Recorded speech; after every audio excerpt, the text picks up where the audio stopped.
Olá, meu nome é Olivia e tenho 34 anos. Moro em Denver, Colorado, e trabalho como diretora financeira em uma empresa de tecnologia. As pessoas geralmente acham que tenho tudo sob controle, uma carreira estável, sem filhos e com economias suficientes para viajar ou investir. O que elas não veem é o quanto eu fui ajudante da minha família consertadora, o banco. Mas nunca imaginei que as mesmas pessoas que sempre apoiei se tornariam aquelas que me trairiam de forma tão profunda.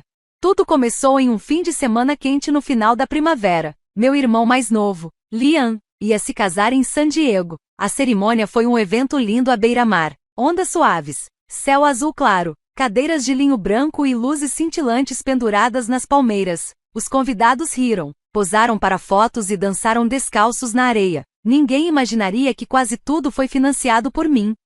Liam e sua noiva tinham acabado de quitar seus empréstimos estudantis, e meus pais estavam aposentados, vivendo com uma renda fixa. Então, entrei sem hesitar, paguei o depósito do local, o buffet, as flores e até a fotografia. Todos elogiaram Liam e sua nova esposa por organizarem um casamento tão sonhado. Ninguém mencionou meu nome, não me importei, ou pelo menos foi isso que disse a mim mesma. Afinal, era família.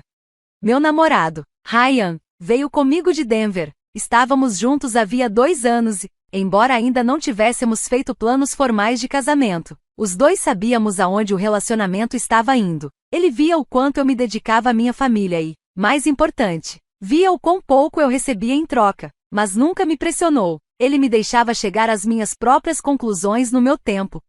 Na noite do casamento, depois da última dança, fiquei na beira do local com minhas sandálias na mão, sentindo a brisa do mar tocar minha pele. Liam me abraçou forte e disse: "Obrigado por tudo, Liv, você realmente me ajudou." Sorri e apertei sua mão, mas no fundo, uma dorzinha apertou meu peito. Não se tratava apenas de gratidão, tratava-se de ser vista.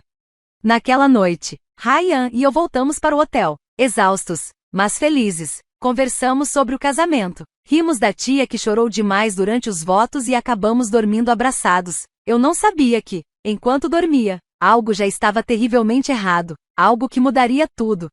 Na manhã seguinte, Ryan e eu estávamos fazendo check-out do hotel. Eu tinha acabado de colocar minha mochila no ombro e estava navegando no celular para ver a confirmação do hotel quando decidi abrir meu aplicativo bancário. Só uma checagem rápida antes de ir para o aeroporto.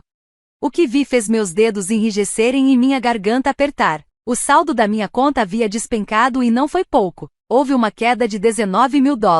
Fiquei paralisada bem no meio do saguão do hotel. Pessoas passavam por mim. Carrinhos rolavam pelo piso de ladrilho. O cheiro de café fresco pairava no ar. Tudo isso desapareceu. Meus olhos estavam colados na tela, incapazes de piscar.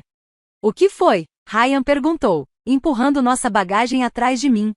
Não respondi de imediato. Minha boca estava seca. "Ryan", murmurei, quase num sussurro. $19 mil sumiram. Ele pegou meu celular da minha mão e começou a acessar o histórico de transações. "Você fez alguma transferência grande recentemente?" Ele perguntou, mas nós dois já sabíamos a resposta. Na semana passada, eu tinha mais de $28 mil na conta corrente. Não fiz nenhuma compra significativa desde então. Observei enquanto ele percorria o histórico. Seu maxilar se contraiu. "Aqui", disse ele, virando a tela para mim. "Olha isso. 3 transferências feitas no mesmo minuto ontem à noite. $6 mil para Jenna Collins, 7 mil para Scott Collins, 6 mil para Marsha Green, todas via Zelle, tudo às 22h47. Fiquei sem ar. Foi quando eu estava no chuveiro, falei devagar. "Depois do casamento." Ryan me olhou, sua expressão ficando séria. "Você não enviou isso, certo?" "Não, absolutamente não."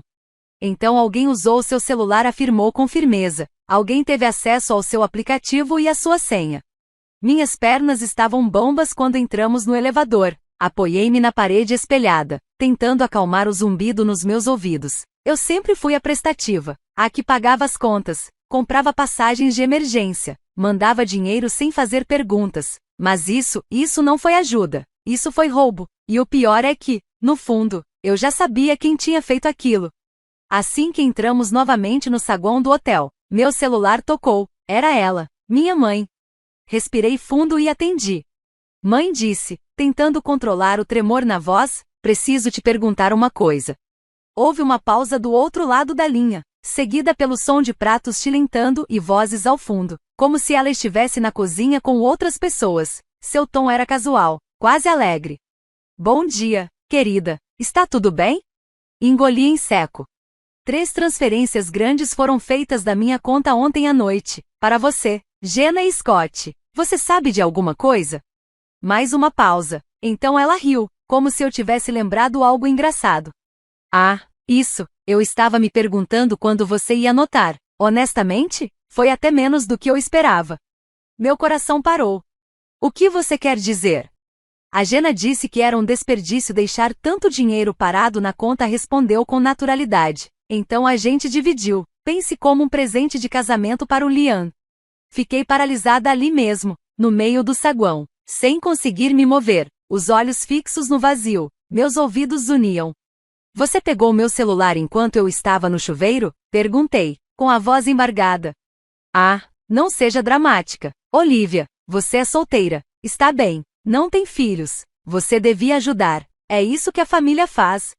Ryan se aproximou e, com calma, pegou o telefone da minha mão. Senhora, disse ele, em um tom calmo, porém firme, o que a senhora acabou de admitir é crime, tirar dinheiro da conta de alguém sem permissão é roubo. Ela estalou. Agora você é advogado ou só alguém que adora se meter em assuntos de família? Peguei o telefone de volta das mãos de Ryan. Mãe, falei, num tom mais baixo agora, quem pegou meu celular e fez aquelas transferências?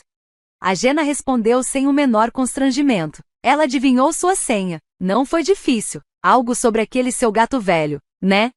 E então ela desligou.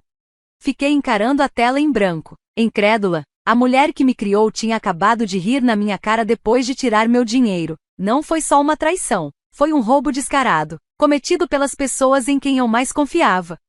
Ryan segurou minha mão com delicadeza, mas com firmeza. A gente não vai deixar isso barato. E eu também não. Nem paramos para respirar. Assim que a ligação terminou, falei que queria vê-los pessoalmente. Eu precisava olhar na cara deles e perguntar, por quê? Ryan não questionou, apenas assentiu e nos levou até a casa da minha mãe. A viagem pelos subúrbios de San Diego parecia um sonho estranho. O sol brilhava, os pássaros cantavam, e o céu estava tão azul quanto no dia do casamento, mas eu não sentia nada. Era como se tivessem arrancado algo de dentro de mim. Antes que pudéssemos tocar a campainha, a porta se abriu. Jenna apareceu, vestindo uma regata e calça de yoga, segurando uma caneca de café. Ela me deu um meio sorriso, como se eu tivesse chegado adiantada para o brunch. Ah, Olivia, você voltou. Passei direto por ela. Lá dentro, minha mãe Marcia estava sentada na sala, organizando as fotos do casamento do Liam. Scott, o marido da Jenna, estava com os pés na mesa de centro, tomando café expresso como se fosse um domingo qualquer, como se nada tivesse acontecido. Precisamos conversar, anunciei, firme, parada no centro da sala. Marcia olhou para mim com calma.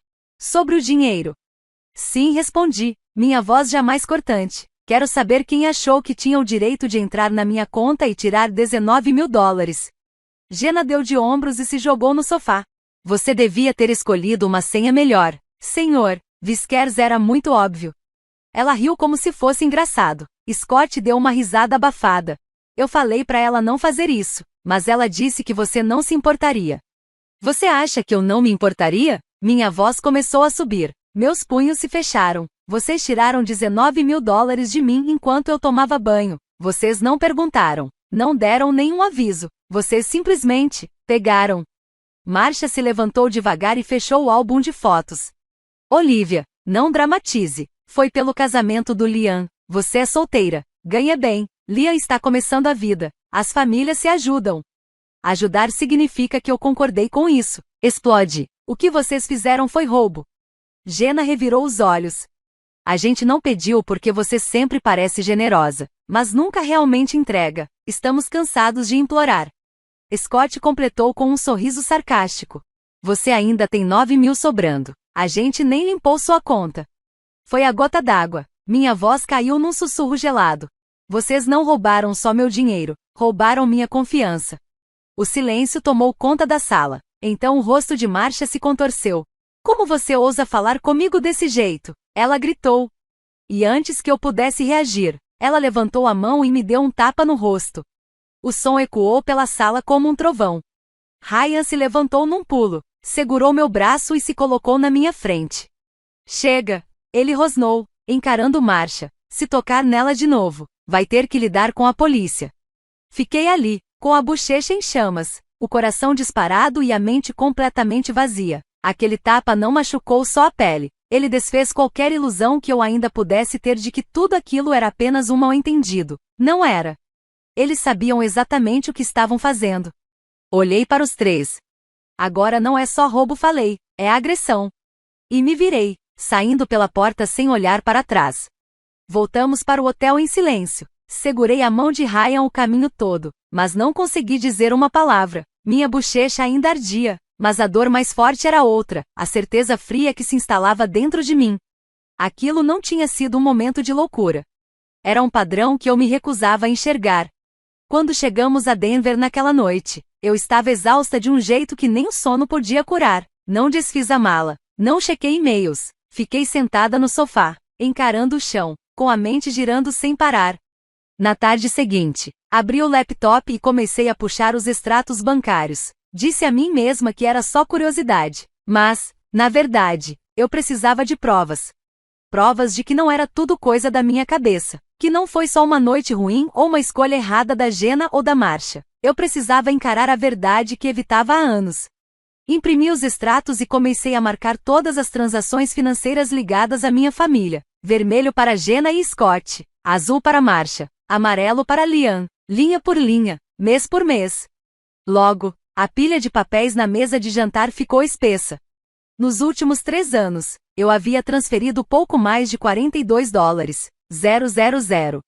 42 mil dólares, aluguel, mensalidades escolares, consertos de carro, emergências médicas, festas de aniversário, presentes de Natal, vazamentos no telhado, celulares perdidos, adiantamentos até o pagamento. Só desta vez, mas nunca foi só uma vez. Cada vez que eu hesitava, eles me cobriam de culpa como cobertura de bolo.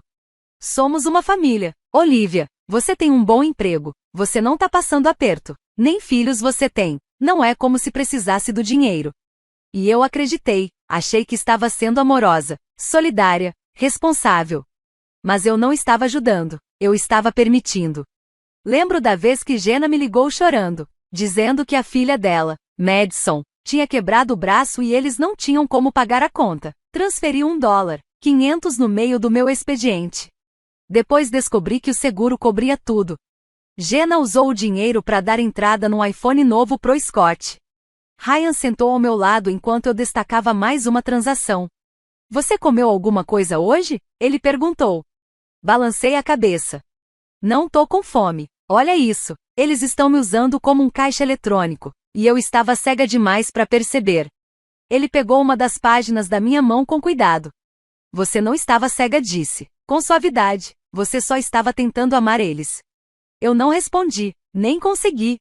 Então ele perguntou baixinho. Já pensou em fazer algo? Hesitei. Se fosse um estranho que tivesse roubado 19 mil da minha conta, falei devagar, eu denunciaria. Ele assentiu. Então, por que não agora? Fiquei olhando para as páginas. Minhas mãos apertavam o marca-texto. Por que não? Na manhã seguinte, me sentei em frente ao laptop, encarando o documento que eu tinha intitulado de verdade. Ele continha cada dólar que eu havia dado à minha família nos últimos 3 anos com datas, valores, prints e conversas por mensagem. Parecia mais um relatório criminal do que um histórico familiar. Ryan colocou uma xícara de chá ao meu lado. Você não precisa fazer isso hoje, disse ele, com gentileza. Eu sei, respondi, mas se eu não tomar uma atitude agora, nunca vou tomar. Ele apenas assentiu, em silêncio. Liguei para uma ex-colega que hoje trabalhava em um escritório de advocacia especializado em casos financeiros. Ela me encaminhou para o escritório de crimes financeiros do Colorado, especificamente para uma investigadora chamada Tina Argrove, uma policial temporária da unidade de crimes financeiros familiares. Senhorita Olivia Brooks? Tina perguntou quando cheguei ao escritório, naquela mesma tarde. Ela aparentava estar na casa dos 40 anos. Era calma e usava óculos discretos que emolduravam olhos atentos e inteligentes. Sim, tenho algo que preciso relatar. Acredito que se enquadra como exploração financeira por parte de familiares. Vamos sentar, disse ela, em um tom sereno. Demorei quase 1 hora para contar tudo. O casamento de Lian, as transferências de $19,000 feitas do meu celular, o tapa, e depois todos os anos de empréstimos não pagos, somados à manipulação carregada de culpa. Tina tomou notas em silêncio, interrompendo apenas para fazer perguntas objetivas e diretas. No final, ela perguntou: "Você tem provas?" Ryan abriu a pasta que havíamos levado e a entregou a ela. Extratos bancários, comprovantes de transferências, capturas de tela de mensagens, áudios do confronto na casa de Marcia Green. Tina folheou o material. Sua expressão permaneceu neutra, mas vi seus olhos se estreitarem levemente. Isso não é incomum, ela comentou. O que é raro, é alguém ter coragem de falar. Assenti. Por muito tempo, achei que ficar em silêncio fosse a escolha pacífica, mas não existe paz se só você está sendo ferido. Ela concordou com um aceno. Vamos iniciar uma investigação preliminar. Vamos verificar as transações, obter registros digitais, rastrear os IPS das transferências e entrevistar os envolvidos. Se encontrarmos indícios de acesso não autorizado e intenção comprovada, o caso será encaminhado ao promotor público. Hesitei. Eles podem ser presos? Depende, respondeu Tina. Se a intenção for confirmada e o caso for adiante, sim, mas, de qualquer forma, haverá consequências legais. Quando nos levantamos para sair, Ryan segurou minha mão. Eu estava tremendo um pouco, mas não era de medo. Eu acabava de declarar guerra legal não contra estranhos, mas contra minha própria família. E mesmo assim, não me arrependi. Eu me sentia pronta. Não demorou muito para a notícia se espalhar. A primeira mensagem chegou logo cedo na manhã seguinte, enquanto eu ainda rolava na cama, com os olhos vermelhos por causa da insônia. Era da minha mãe, Marcia. Olivia, o que você está fazendo? Você realmente denunciou isso? Me liga agora. 10 minutos depois, meu celular não parava de vibrar. Mensagem após mensagem de Jenna, Scott, e até mesmo algumas de Liam, embora o tom dele parecesse hesitante, incerto. Mas Jenna e Scott. Suas palavras eram venenosas. Jenna, você ficou maluca? Tá tentando colocar toda a família na cadeia por causa de alguns milhares de dólares? Scott, você é inacreditavelmente egoísta. Está destruindo a vida da Madison. Você não se importa com as crianças. Marcia, eu te criei. E agora você se volta contra a própria família. Você não tem coração. Fiquei olhando para o celular em silêncio. Nenhuma das mensagens trazia a palavra desculpa. Nem um único reconhecimento do que tinham feito. Apenas culpa, raiva, acusações. Ryan entrou na sala com 2 canecas de café. Ele olhou para a tela do meu celular, que acendia sem parar na minha mão. Ainda estão te culpando, né? Assenti com a cabeça. Parece que fui eu quem os traiu. Ele se sentou ao meu lado e gentilmente tirou o celular da minha mão. Você não os traiu, Olivia. Eles é que traíram você. Eles não estão com raiva porque você fez algo errado. Estão com raiva porque, pela primeira vez, você não deixou que te usassem. Isso me atingiu mais forte do que qualquer outra coisa. Lembrei de todas as vezes em que hesitei antes de fazer uma transferência, e de como eles sempre distorciam tudo em torno do dinheiro. Família tem que ajudar. Você não está passando necessidade. Então por que é tão egoísta? A gente só pede porque é importante. Mas nunca foi só uma vez. E nunca foi devolvido. Naquela tarde, meu telefone tocou novamente. Por pouco não deixei cair na caixa postal, mas algo me dizia que eu precisava encarar aquilo. Atendi. A voz de Marcia estava ríspida, o tom indignado. Você me decepcionou, Olivia. O que as pessoas vão pensar quando souberem que você está levando a própria família ao tribunal? Você está humilhando seu próprio sangue. Fechei os olhos. Minhas bochechas ainda lembravam o ardor da mão dela. Mãe, você pegou meu dinheiro sem permissão. Você me deu um tapa. E está agindo como se tudo isso fosse normal. Você tem de sobra, ela retrucou. Nem filhos você tem. Aquele dinheiro não significava nada para você. Mantive a voz firme. Ninguém tem o direito de pegar só porque acha que eu posso pagar. Você não pediu, você roubou. E aquele tapa foi uma agressão. Você está se excluindo da família, ela alertou. Não me culpe quando acabar sozinha. Respirei fundo. Todos fizeram suas escolhas quando passaram do limite. Eu só estou traçando a linha agora. A ligação caiu.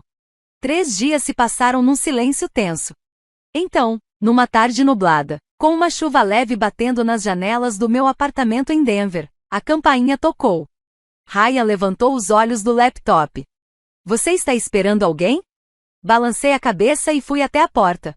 Pelo vidro, vi uma figura familiar parada na varanda, as mãos nos bolsos do casaco, os ombros curvados, os olhos fixos no chão. Liam disse, abrindo a porta lentamente. Oi? Oi, ele respondeu, com uma expressão que misturava culpa e tristeza. Posso entrar só por alguns minutos? Hesitei por um instante. Depois, dei um passo para o lado. Sentamos à mesa de jantar, onde meus documentos financeiros ainda estavam espalhados em pilhas grossas, organizadas por cores. Liam olhou para eles, mas não disse nada de imediato. O ar entre nós parecia denso, carregado. Você está bem? Ele perguntou, com suavidade. Estou me virando, respondi, de forma direta. Você sabe o que está acontecendo, né? Ele assentiu com a cabeça. Sei, agora sei de tudo, só não sabia o que fazer. Por que você está aqui, Liam? Perguntei, cruzando os braços. Ele respirou fundo. Porque preciso te contar a verdade. Eu não sabia que eles iriam pegar seu telefone naquela noite. Nunca pedi que fizessem isso, mas não foi a primeira vez que vi algo assim. Meus olhos se estreitaram. Como assim?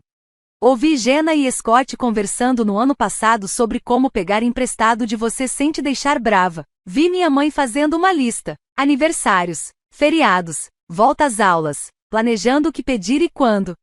Ele abaixou os olhos. E eu fiquei quieto. Tinha acabado de começar minha família. Eu estava com medo. Não queria ser afastado. Fiquei paralisado. Não disse nada. Liam levantou o olhar para mim, os olhos marejados. Mas depois que você fez o boletim de ocorrência, minha mãe me pediu para não dizer nada. Ela disse que, se eu fosse chamado ao tribunal, devia falar que não sabia de nada. Ele balançou a cabeça.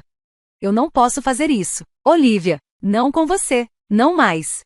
Lágrimas começaram a turvar minha visão. Você está dizendo que vai testemunhar? Ele assentiu, firme. Vou contar ao tribunal o que sei. Vou dizer que não foi um erro, foi premeditado, e vem acontecendo há anos. Estendi a mão sobre a mesa e segurei a dele. Tem certeza? Você sabe que isso significa que eles vão se virar contra você também. Eu sei, disse Liam, mas se eu tiver que escolher, escolho a verdade, escolho você. A audiência preliminar foi marcada para uma manhã chuvosa de segunda-feira, no Tribunal do Condado de Jefferson. Ryan me levou até lá em silêncio. Sentei no banco do passageiro, segurando uma pasta cheia de impressões, evidências e mágoa. Ao entrarmos no tribunal, meu coração parecia prestes a explodir. Do outro lado do corredor, Jenna e Scott estavam sentados, duros, com roupas casuais e rostos inexpressivos. Nenhum dos dois me olhou. Minha mãe, Marcia, não estava presente. Apresentou uma justificativa formal, alegando problemas de saúde.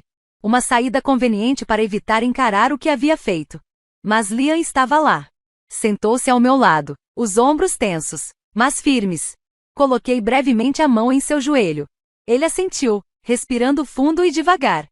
O juiz entrou. A juíza Nora Higgins, uma mulher de expressão severa, por volta dos 60 anos, com cabelos grisalhos curtos e uma presença que impunha respeito, tomou seu lugar. Quando ela falou, o tribunal silenciou por completo. Hoje ouviremos as evidências preliminares do caso número 8826B. As acusações incluem acesso não autorizado a uma conta bancária pessoal, apropriação indevida de bens e uma acusação de agressão física. Sim, a última parte era sobre o tapa. A promotoria apresentou tudo: o roubo do telefone, as transferências não autorizadas, anos de valores não devolvidos, capturas de tela, áudios, extratos. Depois foi a vez do Liam. Ele caminhou lentamente até o banco das testemunhas. Seu terno estava um pouco amarrotado, mas sua voz saiu firme. No começo, eu não queria acreditar no que estava acontecendo, disse ele, mas eu vi. Minha irmã Olivia estava sendo usada, não ajudada, usada. Ele relatou ter ouvido Scott e Jenna planejando maneiras de pedir dinheiro sem levantar suspeitas. Contou que nossa mãe mantinha um calendário de pedidos financeiros. Admitiu também que sabia que Jenna tinha adivinhado minha senha anos atrás e que ela se gabava disso mais de uma vez. Então ele olhou diretamente para a juíza e disse algo que nunca esquecerei. Fiquei em silêncio porque estava com medo, mas me cansei de ter medo. Não era só sobre dinheiro. Eles roubaram a confiança dela e nunca pediram desculpas. Só esperavam mais. Um silêncio profundo caiu sobre a sala. A juíza Higgins o observou por alguns segundos, em silêncio, enquanto sua caneta batia levemente na pasta à sua frente. Ryan apertou minha mão com força. Quando a audiência terminou, fiquei ao lado de Liam no corredor. Você está bem? Perguntei. Ele assentiu. Hoje eu os perdi. Olhei em seus olhos e sussurrei. Não, você ainda me tem. Pela primeira vez na minha vida, eu estou orgulhosa de você. Uma semana depois, voltei ao tribunal do condado de Jefferson para a decisão final. Usei um vestido azul marinho simples e segurei a mão de Ryan durante todo o caminho até as portas do tribunal. Jenna e Scott já estavam lá dentro, com expressões vazias e posturas rígidas. Marcia, mais uma vez, não apareceu. Nenhuma surpresa. A juíza Nora Higgins entrou no tribunal e começou a falar sem demora. O tribunal revisou todas as provas apresentadas, declarou ela, incluindo as transferências bancárias não autorizadas, os registros de mensagens de texto, o testemunho do Sr. Liam Brooks e a gravação de áudio registrada na residência do réu. Ela fez uma breve pausa e acrescentou. Isso inclui a agressão física cometida por Marcia Green durante o confronto. Inspirei fundo. Mesmo com Marcia ausente, o tapa não havia sido esquecido. A justiça tinha uma memória muito melhor do que minha família imaginava.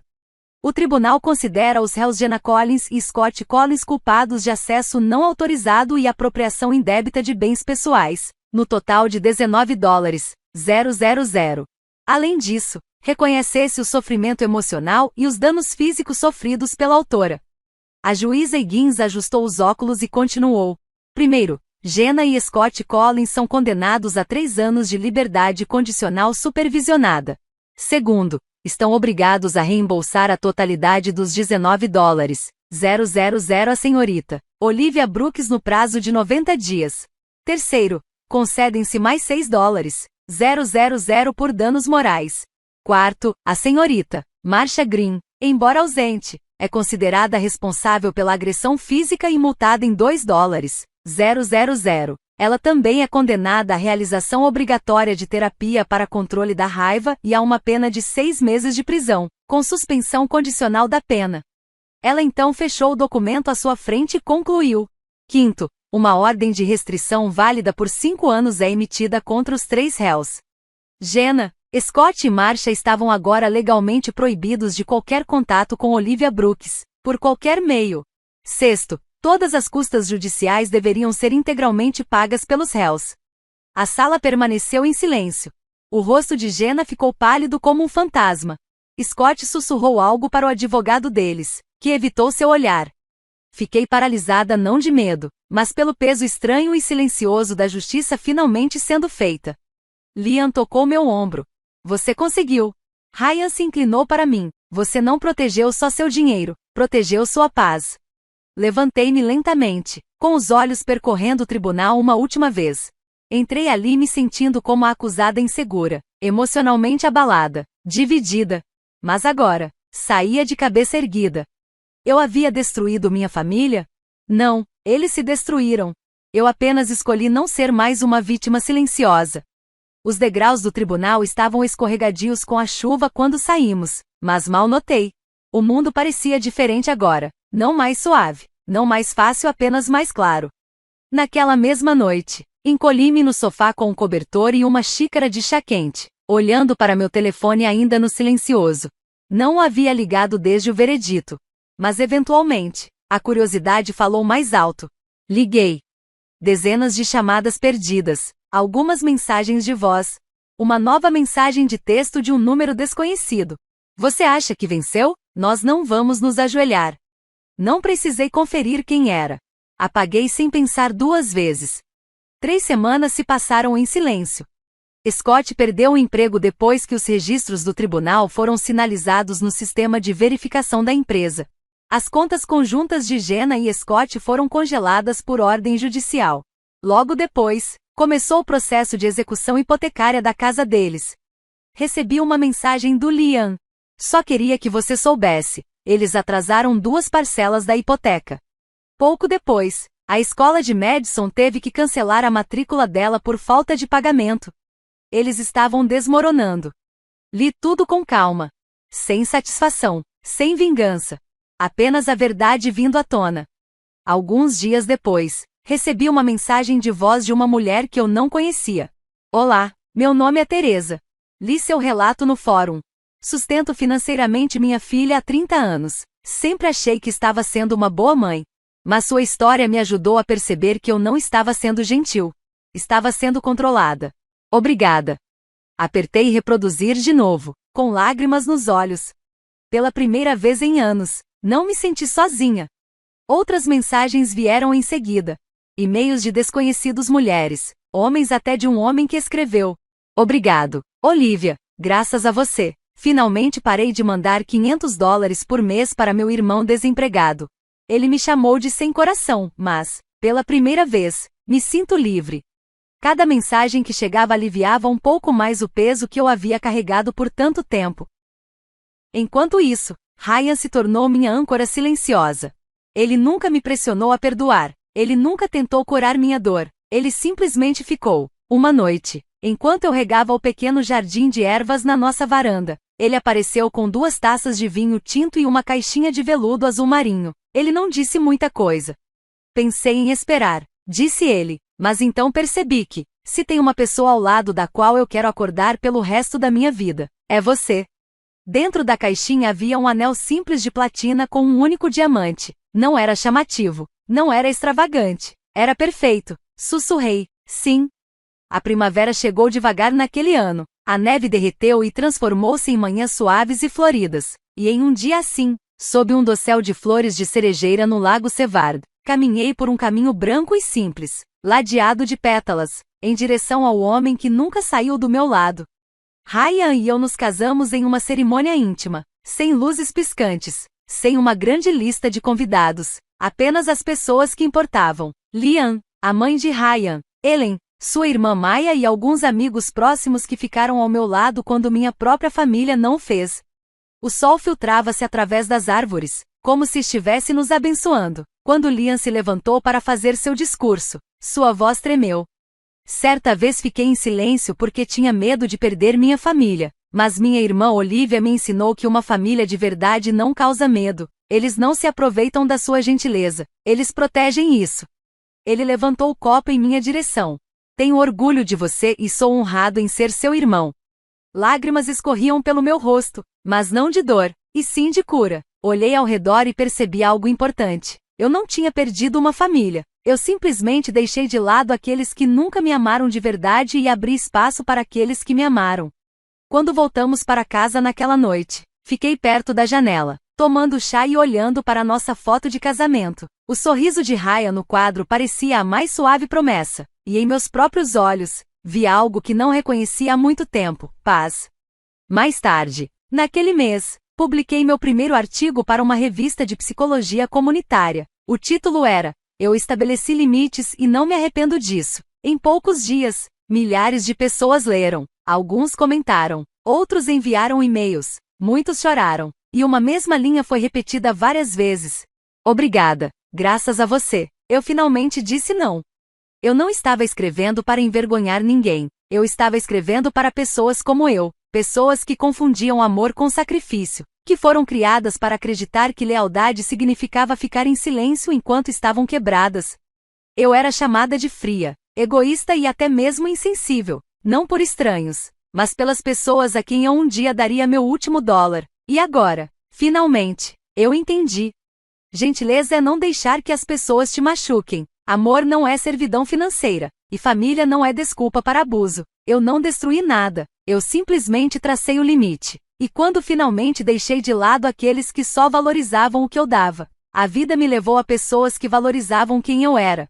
Ryan, Liam, Ellen e Maya, os estranhos que me enviaram mensagens, os leitores que se viram em minhas palavras, aquela garotinha dentro de mim, antes desesperada por aprovação, finalmente se tornou uma mulher que entendeu seu valor. E hoje, se alguém me perguntar o que ganhei com tudo isso, sorrirei e direi: eu não apenas sobrevivi, eu recuperei meu nome e escolhi a paz sem pedir desculpas. Se esta história tocou seu coração ou lhe lembrou de algo pessoal, não se esqueça de curtir o vídeo, compartilhar seus pensamentos nos comentários e se inscrever para receber mais histórias reais e poderosas toda semana. Seu apoio nos ajuda a trazer mais vozes como a de Olivia para